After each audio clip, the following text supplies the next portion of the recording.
তিন পুত্রকে বাইকে বসে রাস্তায় বেরিয়েছিলেন তরুণ, কিন্তু বাইকের আসনে বসানোর জায়গা ছিল না তাদের। তাই এক পুত্রকে বাইকের সামনে বসে দুই পুত্রকে মুরগির খাঁচার ভিতর ভরে দিলেন সেই তরুণ।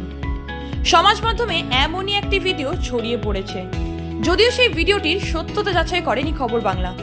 রোল রিভা নামের অ্যাকাউন্ট থেকে ইনস্টাগ্রামের পাতায় ভিডিওটি পোস্ট করা হয়েছে। ভিডিওয় দেখা গিয়েছে যে বাইকের পিছনে লাগানো মুরগি ভরে রাখার মতন একটি খাঁচার ভিতর বসে রয়েছে দুই খুদে।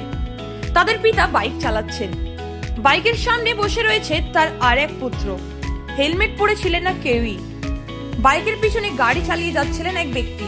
সামনের আসনে বসে সেই দৃশ্য ক্যামেরাবন্দি করেছেন তিনি।